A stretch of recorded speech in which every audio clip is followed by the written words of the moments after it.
Good morning friends,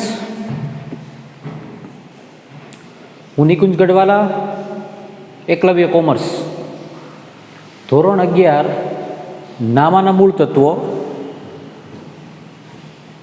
એમાં આપણે પ્રકરણ 2ની ચર્ચા કરતા હતા. પ્રકરણ 2ની અંદર લાસ્ટ લેક્ચરની અંદર આપણે આર્થિક વ્યવહાર અને બિન આર્થિક વ્યવહારની ચર્ચાની શરૂઆત કરી હતી.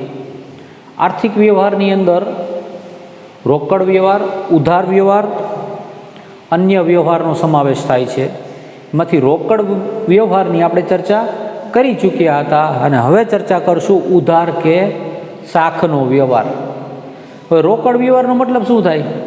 આપણે જોયું હતું, રોકડા જ્યાં પૈસા આવતા હોય ત્યાં, રોકડ સિલકમાં જ્યાં વધારો ઘટાડો થતો હોય ત્યાં, જ્યાં બેંક સિલકમાં વધારો ઘટાડો થતો હોય ત્યાં, એટલે કે માલ, મિલકત કે સેવાની સામે જ્યારે રોકડા પૈસા આપવામાં આવે, તાત્કાલિક પૈસા ચૂકવવામાં આવે ને રોકડ વ્યવહાર કહેવાય. તો હવે આપણે ચર્ચા કરવાની છે ઉધાર કે શાખનો વ્યવહાર. ઉધાર કે શાખનો વ્યવહાર સંપૂર્ણપણે રોકડ વ્યવહારથી વિરુદ્ધમાં છે. એટલે કે રોકડ વ્યવહારની અંદર રોકડ તાત્કાલિક ચૂકવવામાં આવતી હતી, તો ઉધાર વ્યવહાર કે શાખના વ્યવહારમાં રોકડ તાત્કાલિક ચૂકવવામાં આવતી નથી, પરંતુ 7 દિવસ, 15 દિવસ, 20 દિવસ કે મહિના દિવસ પછી ચૂકવવામાં આવે છે. એટલે કે એનો મતલબ એમ થયો કે જે વ્યવહારની અંદર નાણાંની લેવડ દેવડ ભવિષ્યમાં થવાની હોય તેને આપણે ઉધાર વ્યવહાર કે શાખનો વ્યવહાર કહી શકાય. ફરીવાર રિપીટ કરું છું, જે વ્યવહારની અંદર, જે આર્થિક વ્યવહારની અંદર નાણાંની લેવડ દેવડ ભવિષ્યમાં કરવાની હોય તેને આપણે ઉધાર વ્યવહાર કે શાખનો વ્યવહાર કહી શકાય છે. જોઈએ આમાં, જે વ્યવહારમાં તરત જ રોકડ રકમની લેવડ દેવડ થતી નથી, તાત્કાલિક પૈસા ચૂકવવામાં આવતા નથી, પરંતુ રોકડની આપલે ભવિષ્યમાં કરવામાં આવે છે તેને ઉધાર કે બિન રોકડ વ્યવહાર કહેવાય છે. કાં ઉધાર વ્યવહાર કહેવાય, કાં શાખનો વ્યવહાર કહેવાય અને કાં બિન રોકડ વ્યવહાર કહેવાય છે. આવા વ્યવહારથી રોકડ સિલકમાં વધઘટ થતી નથી, પરંતુ પક્ષકારો વચ્ચે દેવાદાર લેણદારનો સંબંધ ઉપસ્થિત થાય છે. આ સમજવા જેવું છે. ઉધાર વ્યવહાર કે શાખ વ્યવહારથી તમારી રોકડ સિલક, તમારી બેંક સિલક, એમાં કોઈ પણ પ્રકારનો ફેરફાર થતો નથી. પણ ફેરફાર ક્યાં થાય છે? તો કે હવે દેવાદાર લેણદારનો સંબંધ ઉપસ્થિત થાય છે. દાખલા તરીકે તમે ખરીદી કરી, તમે ઉધાર ખરીદી કરી, તો તમે ઉધાર ખરીદી કરી તો તમારે ભવિષ્યમાં પૈસા ચૂકવવાના થશે. એટલે તમે લેણદારો ઊભા કર્યા. તમે ઉધાર વેચાણ કર્યું તો તમે દેવાદારો ઊભા કર્યા. એનો મતલબ એમ થયો કે ઉધાર કે શાખના વ્યવહારમાં રોકડની આપલે થતી નથી, બેંક દ્વારા આપલે થતી નથી, પરંતુ ભવિષ્યમાં આપલે થાય છે. એનો મતલબ રોકડ સિલક કે બેંક સિલક ઉપર કોઈ પણ પ્રકારની અસર થતી નથી, ભવિષ્યમાં પૈસા ચૂકવવાના હોય છે. એટલા માટે ત્યાં કયો સંબંધ ઊભો થાય છે? દેવાદાર લેણદારનો સંબંધ ઉપસ્થિત થાય છે. તમે જાણો છો, દેવાદાર એટલે ઉધાર વેચાણ, લેણદાર એટલે ઉધાર ખરીદી. ઉધાર ખરીદીમાંથી લેણદારો ઊભા થાય છે અને ઉધાર વેચાણમાંથી દેવાદારો ઊભા થાય છે. ટૂંકમાં વર્તમાનમાં માલ, મિલકત કે સેવાનું ખરીદ વેચાણ થાય. વર્તમાનની અંદર ચાલુ પરિસ્થિતિમાં હાલમાં માલ, મિલકત કે સેવાનું ખરીદ વેચાણ થાય, પરંતુ તેને પૈસાની ચૂકવણી ભવિષ્યમાં કરવાની રહે છે. માલ, મિલકત કે સેવાનું ખરીદ વેચાણ થાય, પરંતુ નાણાં ભવિષ્યમાં ચૂકવવાના થાય કે લેવાના થાય, તેવા વ્યવહારોને ઉધાર કે શાખના વ્યવહાર કહેવામાં આવે છે. આગળ બીજા ઉદાહરણ જોઈએ આપણે. દાખલા તરીકે ઉધાર કે શાખના વ્યવહાર કોને કહેવામાં આવે છે? બિન રોકડ વ્યવહાર કોને કહેવામાં આવે છે? દીપકલા સ્ટોર્સમાંથી ₹20,000નો માલ શાખ ઉપર ખરીદ્યો. દીપકલા સ્ટોર્સમાંથી 20,000નો માલ આપણે શાખ ઉપર લીધો, 20,000નો માલ લઈ આવ્યા. દીપકલા સ્ટોર્સને આપણે જે નક્કી કરેલા હોય તે સમયે પૈસા ચૂકવવાના થાય, એટલે કે ભવિષ્યમાં ચૂકવવાના થાય. તો શું થયું? ખરીદી થઈ, માલની ખરીદી, પણ પૈસાની ચૂકવણી ક્યારે થશે? ભવિષ્યમાં. એટલા માટે ઉધાર વ્યવહાર. દીપક સ્ટોર્સને ₹5,000નો માલ ઉધાર વેચ્યો. જેમ આપણે બીજા પાસેથી ઉધાર ખરીદી કરી લાવતા હોય એવી જ રીતે આપણે બીજાને ઉધાર વેચાણ કરતા હોય છે. કોને સામાન્ય રીતે કોને ઉધાર વેચાણ કરીએ? તો કે સારા ગ્રાહકોને. એમ દીપક સ્ટોર્સને 5,000નો માલનો ઉધાર વેચો. દીપક સ્ટોર્સ દ્વારા એવું કહેવામાં આવ્યું છે કે 5,000 રૂપિયા હું તમને 15 દિવસ પછી આપી દઈશ, એટલે કે પૈસાની ચૂકવણી ભવિષ્યમાં થશે, પરંતુ માલની ફેરબદલી અત્યારે થાય. ધોનીને 10,000નો માલ શાખ ઉપર વેચાણ કર્યો તો તમને થાય ધોનીએ શું ચાલુ કર્યું, પણ હમણાં IPL પણ નથી, ભારતની ક્રિકેટ ટીમમાં પણ નથી, એટલે કાંઈ કામ તો કરવું ને, એટલે એણે સ્ટોર શરૂ કર્યો છે. એ ધોનીને આપણે 10,000નો માલ શું કર્યો છે, ઉધાર વેચ્યો છે. ધોનીએ કીધું છે 15 દિવસ પછી હું પૈસા આપી દઈશ. કેવો વ્યવહાર ગણાય, ઉધાર કે શાખનો વ્યવહાર કહેવાય. તો આ બધા વ્યવહાર આપણે જોઈએ ને એના ઉપરથી એક ખબર પડી જાય કે ઉધાર વ્યવહાર કે શાખનો વ્યવહાર કોને કહેવાય. તો કે માલ કે સેવાનું ખરીદ વેચાણ થાય, રોકડ સિલક કે બેંક સિલકમાં વધઘટ થતી નથી. માલ કે સેવાનું ખરીદ વેચાણ થાય પરંતુ રોકડ સિલક અને બેંક સિલકમાં વધઘટ થતી નથી. કારણ શું? તો કે ઉધાર વ્યવહાર, શાખના વ્યવહારમાં, બાકીના વ્યવહારમાં પૈસા ભવિષ્યમાં દેવાદાર થાય છે, એટલે અત્યારે વર્તમાનની અંદર દેવાદાર લેણદારનો સંબંધ સ્થાપિત થાય છે. આને શું કહેવાય? તો ઉધાર કે શાખનો વ્યવહાર. નેક્સ્ટ, અન્ય વ્યવહાર કે વિશિષ્ટ વ્યવહાર. આપણે પહેલાં જોયું રોકડ વ્યવહાર, પછી જોયું ઉધાર કે શાખના વ્યવહાર. રોકડ વ્યવહારની અંદર રોકડની તાત્કાલિક ચૂકવણી થતી હોય છે. ઉધાર વ્યવહારમાં તો કે માલનું ખરીદી વેચાણ થાય, માલ મિલકત સેવાનું ખરીદી વેચાણ થાય, પરંતુ પૈસાની ચૂકવણી ક્યારે થાય છે? ભવિષ્યમાં થાય છે. હવે આપણે જોવાનું છે અન્ય વ્યવહાર કે વિશિષ્ટ વ્યવહાર. શું જોવાનું છે? અન્ય વ્યવહાર કે વિશિષ્ટ વ્યવહાર. અન્ય વ્યવહાર કે વિશિષ્ટ વ્યવહારનો મતલબ એવો છે કે જેનો સમાવેશ અગાઉ ન થયેલો હોય એ બધા જ વ્યવહારો, એટલે કે રોકડ વ્યવહારમાં જેનો સમાવેશ ન થતો હોય, ઉધાર વ્યવહારમાં જેનો સમાવેશ ન થતો હોય એને અન્ય વ્યવહાર કે વિશિષ્ટ વ્યવહાર કહેવાય છે. શું કામ એને વિશિષ્ટ વ્યવહાર કહેવાય છે? તો કે વિશિષ્ટ સંજોગોની અંદર એ આવા વ્યવહારો ઉપસ્થિત થાય છે. દાખલા તરીકે 10 ઇંચ વરસાદ પડવાથી માલ બગડી જવો, તે ખૂબ જ ગરમી પડવાથી સફરજન બગડી જવા, તે માલની નુકસાની થઈ, માલ તણાઈ ગયો. અચાનક ભૂકંપ આવવાથી 1 લાખ રૂપિયાને માલની નુકસાની થઈ. કેવા વ્યવહારો થયા? વિશિષ્ટ વ્યવહારો થયા. તમે ધર્માદામાં માલ સામાન આપો છો, વિશિષ્ટ વ્યવહાર થયા. તમે જાહેરાતમાં માલ સામાન આપો છો, કેવા વ્યવહાર થયા? વિશિષ્ટ વ્યવહાર થયા. કે જેનો સમાવેશ રોકડ વ્યવહાર કે ઉધાર વ્યવહારમાં પણ થતો નથી. માલ સામાનની ચોરી થઈ જવી, રાત્રે ચોર આવીને ચોરી ગયા, માલ સામાન ચોરી ગયા, તો શું થયું? ધંધાને નુકસાન થયું, વિશિષ્ટ વ્યવહાર થયો. તમારો અમદાવાદથી તમારી ટ્રાન્સપોર્ટની અંદર માલ સામાન આવે છે, એનું એક્સિડન્ટ થયું, મિલકતને નુકસાન થવું, માલ સામાનને નુકસાન થયું, શું થયું? વિશિષ્ટ વ્યવહાર. એટલે કે કુદરતી આપતીઓ હોય એને કારણે અથવા તો અન્ય વિશિષ્ટ સંજોગોને કારણે ધંધાને કોઈ પણ પ્રકારનું નુકસાન થતું હોય તો એવા બધા વ્યવહારોને અન્ય વ્યવહાર કે વિશિષ્ટ વ્યવહારની અંદર એનો સમાવેશ થાય છે અને એની પણ હિસાબી ચોપડે નોંધ થાય છે. જોઈએ, રોકડ વ્યવહાર કે ઉધાર વ્યવહારમાં જે વ્યવહારનો સમાવેશ થતો નથી તેવા વ્યવહારોને અન્ય વ્યવહાર કે વિશિષ્ટ વ્યવહાર ગણવામાં આવે છે અને આ વ્યવહારોની ચોપડે નોંધ થાય છે. ફરીવાર, રોકડ વ્યવહારમાં ન આવે, ઉધાર વ્યવહારમાં ન આવે, એવા વ્યવહારોને શું ગણવામાં આવે છે? વિશિષ્ટ વ્યવહાર કહેવાય છે. કારણ કે હિસાબી એકમના નફા નુકસાન ઉપર અસર કરે છે. તમે અહીંયા પ્રશ્ન એવો થઈ શકે, શું કામ આ વ્યવહારની આપણે નોંધ કરવી જોઈએ? આ વ્યવહારની નોંધ એટલા માટે કરવી જોઈએ કારણ કે આ વ્યવહારને કારણે આપણા વર્ષના વાર્ષિક નફા અને નુકસાન, વેપારીના નફા નુકસાન ઉપર આ વ્યવહારો અસર કરે છે. દાખલા તરીકે ધર્માદામાં માલ આપવામાં આવે, ધર્માદામાં માલ આપવામાં આવે તો ખરીદીમાંથી માલ આપ્યો હોય ને તો તમારો માલમાં ઘટાડો થયો, આગથી બળી જવું, માલ સામાન આગથી બળી ગયો તો તમારો માલ સામાનમાં ઘટાડો થયો. વરસાદમાં માલ પલળી ગયો, વરસાદમાં નુકસાન થયું. જાહેરાતમાં માલ આપવામાં આવ્યો, જાહેરાતમાં માલ આપ્યો, ફ્રીમાં આપે ને, ઘણીવાર કંપનીઓ દ્વારા ફ્રીમાં નથી આપવામાં આવતા. માલની ચોરી થવી, માલ સામાનની ચોરી થઈ જવી અને મિલકતને નુકસાન થાય, આ બધા શું છે?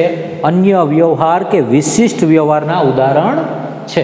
આગળ હવે આવશે આંતરિક વ્યવહાર અને બાહ્ય વ્યવહાર. આપણે જોયું હતું વ્યવહારોનું વર્ગીકરણ. વ્યવહારોનું વર્ગીકરણની અંદર આપણે આર્થિક વ્યવહાર અને બિન આર્થિક વ્યવહાર જોયું હતું. એમાં આર્થિક વ્યવહારની અંદર રોકડ વ્યવહાર, ઉધાર વ્યવહાર અને અન્ય વ્યવહાર એમ જોયું હતું આપણે. અને ત્યારબાદ જોયું હતું આંતરિક વ્યવહાર, અને ત્યારબાદ આવે છે આંતરિક વ્યવહાર અને બાહ્ય વ્યવહાર. આ હકીકતે આ જે રોકડ વ્યવહાર, ઉધાર વ્યવહાર અને અન્ય વ્યવહાર, આ બધાને મિક્સ કરો એટલે તમારે આંતરિક વ્યવહાર અને બાહ્ય વ્યવહાર જ થઈ જાય છે. થોડી જુદી રીતે રજૂઆત કરવામાં આવી છે, જોઈ લઈએ. આર્થિક વ્યવહારનું વર્ગીકરણ બીજી રીતે પણ થઈ શકે, એટલે કે બધા જ વ્યવહારને આંતરિક વ્યવહાર અને બાહ્ય વ્યવહારમાં તમે ભાગ પાડી શકો. આંતરિક એટલે કે અંદરના હોય તે, બાહ્ય એટલે કે બહારના હોય તે. આંતરિક એટલે ધંધાની અંદર જ જે સંકળાયેલા હોય તે, અને બાહ્ય એટલે કે બાહ્ય પક્ષકારો સાથે, ત્રાહિત પક્ષકારો સાથે. આવી રીતે એના બે ભાગ પાડી શકાય, એક આંતરિક અને બીજો બાહ્ય. કોને આંતરિક કહી શકાય અને કોને બાહ્ય એ પણ જોઈ લઈએ. આંતરિક વ્યવહારો, ધંધાના અમુક વ્યવહારોમાં અન્ય પક્ષકારની જરૂર હોતી નથી. આ બરાબર સમજો. ધંધાના અમુક વ્યવહારોમાં અન્ય પક્ષકારની જરૂર હોતી નથી. સામાન્ય રીતે આપણે જોઈએ છીએ ને કે કોઈ પણ બે કે તેથી વધુ વ્યક્તિઓ વચ્ચે માલ કે સેવાની લેવડ દેવડ થાય એને વ્યવહાર કહેવાય. પરંતુ ઘણા વ્યવહાર એવા છે કે એમાં બીજા પક્ષકારની જરૂર રહેતી નથી. બીજા પક્ષકારની જરૂર રહેતી નથી, છતાં પણ એનો વ્યવહારમાં સમાવેશ થાય છે. કયા કયા વ્યવહાર છે આપણે દાખલા તરીકે જોઈએ. વર્ષના અંતે મિલકત ઉપર ઘસારો. વર્ષના અંતે મિલકત ઉપર ઘસારો ગણવામાં આવે, વ્યવહાર જ ગણાય, અને બિન રોકડ ખર્ચ છે આપણો, અને એને ધંધાની ઉપર અસર કરે છે, નફા ઉપર અસર કરે છે, એટલે એની નોંધ કરવી પડે. પરંતુ આ વ્યવહાર કેવો છે કે એમાં બીજો કોઈ પક્ષકાર હોતો નથી, માત્ર ને માત્ર ધંધાની અંદર જ આ વ્યવહાર થાય છે. આ વ્યવહારો ધંધામાં જ થતા હોય છે, એટલે કે જે આર્થિક વ્યવહારની બંને અસરો ધંધામાં સંકળાયેલા ખાતામાં જ થતી હોય. આર્થિક વ્યવહારની બંને અસરો શું થાય? ધંધાના જે ખાતા હોય એ ખાતાની સાથે જ થાય છે, સંકળાયેલા ખાતામાં થતી હોય છે. અને કે જે વ્યવહારમાં બાહ્ય પક્ષકાર સંકળાયેલ નથી, ત્રાહિત વ્યક્તિ સંકળાયેલ નથી, તેવા વ્યવહારોને આપણે આંતરિક વ્યવહાર કહે છે. દાખલા તરીકે હમણાં કીધું, વર્ષના અંતે મિલકત ઉપર ઘસારો ગણવો તે. પછી મિલકત અપ્રચલિત થવી, કુદરતી આપતીથી નુકસાન થવું. હમણાં મેં કુદરતી આપતીના નુકસાન આવે, વરસાદથી માલ પલળી જવો, પૂરમાં માલ તણાઈ જવો, વગેરે વગેરે. એવી રીતે મિલકત અપ્રચલિત થવી. મિલકત અપ્રચલિત થવી એટલે ઘણીવાર ઘણા ફોન, દાખલા તરીકે મોબાઈલ ફોનનું ઉદાહરણ આપું, ઝડપથી સમજાશે. અત્યારે તમે મોબાઈલ લેવા જશો તો તમે રેડમીનો, રિયલમીનો, ઓપ્પો, વિવોનો ફોન લેશો. અત્યારે તમે નોકિયાનો ફોન નહીં લ્યો. ઓલો નોકિયાનો જૂનો જે 1 ફૂટનો ફોન આવે એ નહીં લ્યો. કારણ શું છે? અપ્રચલિત થઈ ગયું, માર્કેટમાં નથી, ફેશનમાં નથી. તમે શું ખરીદી કરશો? તો કે જે અત્યારે સૌથી વધુ વેચાતું હોય તે. તો આવો માલ સામાન જે વેપારી પાસે પડ્યો હોય કે જેની અત્યારે ડિમાન્ડ નથી, એવા માલ સામાનને અપ્રચલિત માલ સામાન કહેવાય.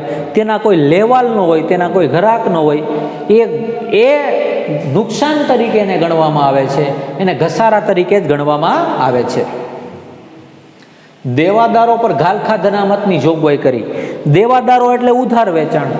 જે લોકોને આપણે ઉધાર વેચાણ કર્યું હોય એ ઉધાર, દાખલા તરીકે એક વ્યક્તિને આપણે 1000 રૂપિયાનું ઉધાર વેચાણ કર્યું, તો ત્યાં આપણે અંદાજ બાંધેલો હોય કે આ વ્યક્તિ પાસેથી આપણને 50 રૂપિયા ઓછા મળશે, એને કહેવાય ઘાલખાદ.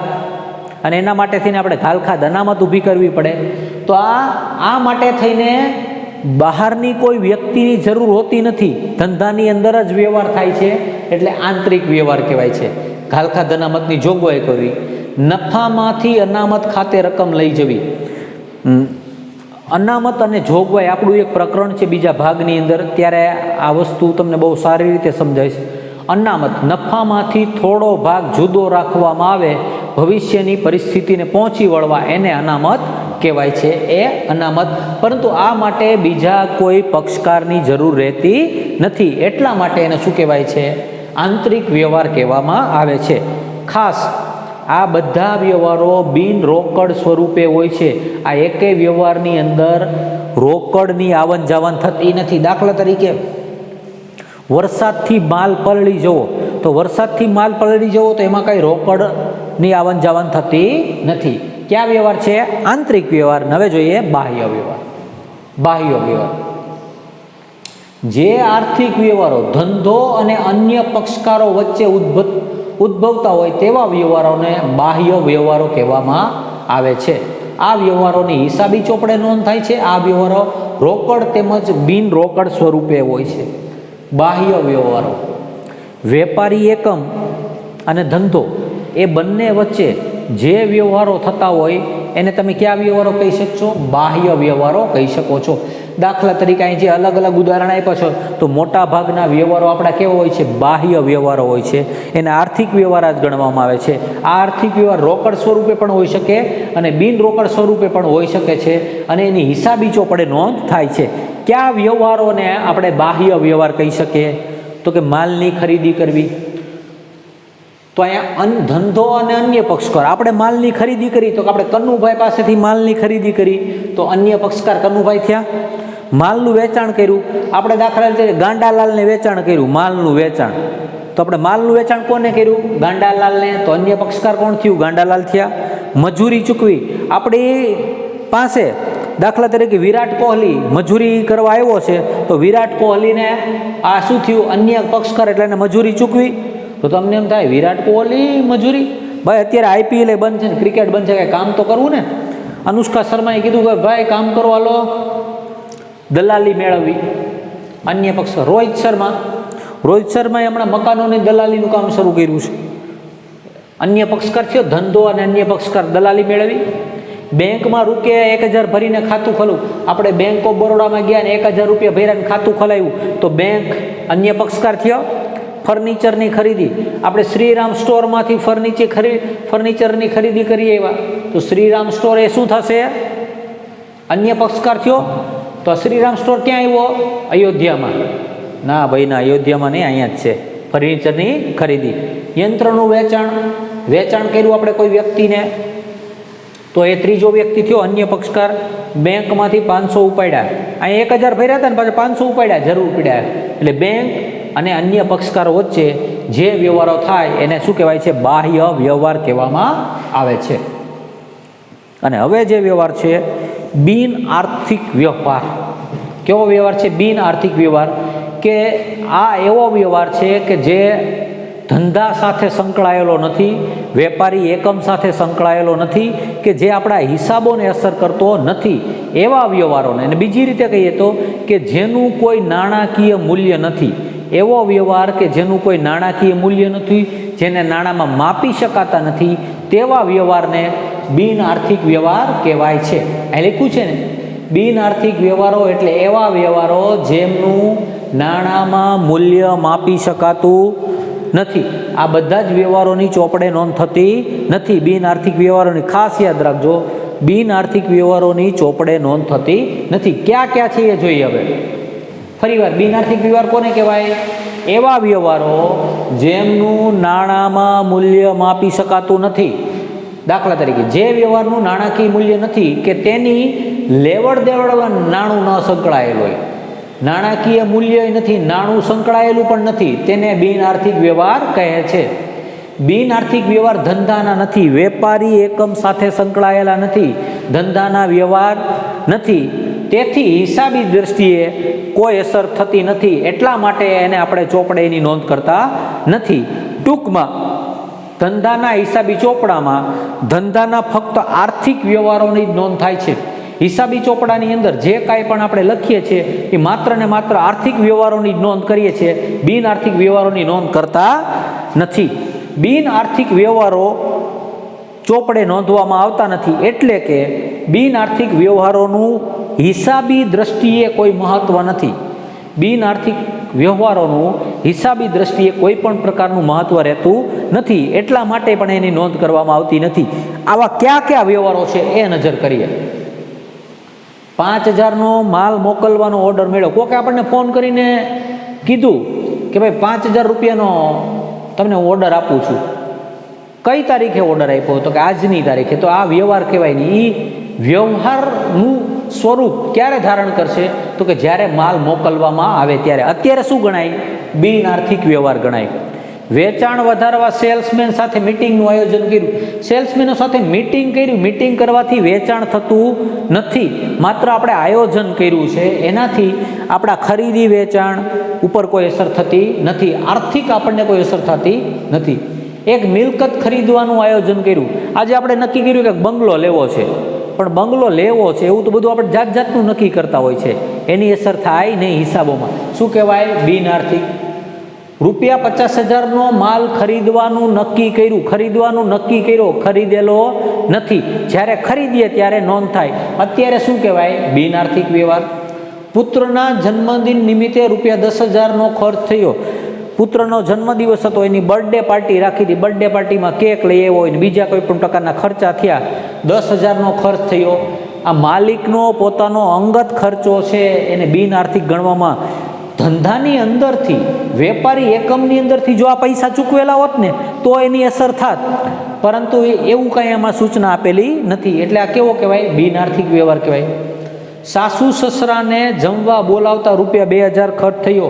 આ બોલાવવા જ પડે ને, ક્યાં જાય? નહીં તો ડખા ન થાય, ગમે એમ કરીને બોલાવવો પડે, દર મહિને બોલાવવો પડે. સાસુ સસરાને બોલાવ્યા તો કેટલો ખર્ચ થયો? 2,000 રૂપિયા.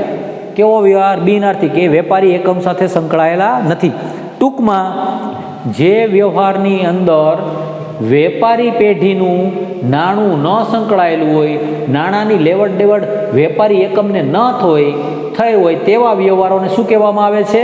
બિન આર્થિક વ્યવહાર થાય છે. તમે અહીંયા કેવો કાંઈ 2,000નો ખર્ચ થયો ને 10,000નો ખર્ચ થયો, પરંતુ આ ખર્ચા કેવા છે? એમાં વેપારી એકમ સંકળાયેલ નથી. વેપારી પેઢીની અંદરથી નાણાંની લેવડ દેવડ થાય, નાણાં સંકળાયેલા હોય તો જેને આર્થિક વ્યવહાર કહેવાય છે, બાકી કહેવાય છે બિન આર્થિક વ્યવહાર કહેવાય છે. આગળ જુઓ. હવે નીચેના વ્યવહાર આર્થિક વ્યવહારો છે કે બિન આર્થિક વ્યવહાર તે જણાવો ને તેનું કારણ સ્પષ્ટ કરો. મને ઘણા વિદ્યાર્થીઓ વોટ્સઅપ કરીને કીધું. શું કીધું? એ કે સાહેબ તમે જે ટોપિક સમજાવો ને એ ટોપિકના થોડાક એક્ઝામ્પલ આપો તો અમને ખબર પડે કે અમને આવડે છે કે નહીં. એટલે પછી મેં આ તમારા માટે થોડાક ગોઈટા છે. કેટલા વ્યવહાર છે આવા? 10 વ્યવહાર છે. આ 10 વ્યવહારને તમે આર્થિક વ્યવહાર છે કે બિન આર્થિક એને જુદા પાડવાના. એ માટે પેજ નંબર ટેક્સ્ટ બુકમાં પાના નંબર 27 ઉપર તમને આપેલું છે, એ જ પ્રમાણે આ ડ્રો કરવાનું અને આ 10 લખવાના. હમણાં હું આ 10નું કહીશ ને એટલે પાછા તરત તમે પ્રશ્ન કરજો, સાહેબ આ તો 26 ઉપર આપ્યું એનું શું કરવાનું? હું ના પાડી તો તમે લખશો કે ના ના સાહેબ અમે તો લખશું. લખજો ને, કાંઈ વાંધો નહીં. એટલે આપણને તરત જ ખબર પડી જાય આર્થિક વ્યવહાર કોને કહેવાય અને બિન આર્થિક વ્યવહાર. આની અંદરથી તમારે શું ગોતવાનું છે? આર્થિક વ્યવહાર ક્યાં અને બિન આર્થિક વ્યવહાર ક્યાં? એ માટે ટેક્સ્ટ બુકનું પેજ નંબર 27 તમે જોજો. બીજા પણ એક્ઝામ્પલ તમને આના બિન આર્થિક વ્યવહારના હું વધારાના મોકલીશ પ્રેક્ટિસ માટે. Thank you very much. આ કયો ટોપિક આપણે આજે જોયો? આર્થિક વ્યવહાર અને બિન આર્થિક વ્યવહારનો આ ટોપિક પૂરો થાય છે. હવે આના પછીનો નેક્સ્ટ ટોપિક આપણે નેક્સ્ટ લેક્ચરની અંદર લેશું. અને મારા ખ્યાલથી તમારી અત્યારે કદાચ પરીક્ષા ચાલુ હશે, ત્રિમાસિક પરીક્ષા જોરદાર તમે બધા પેપર લખતા હશો ને તૈયારી કરતા હશો, બરોબર છે ને? ફરાળ કરતા. Thank you very much.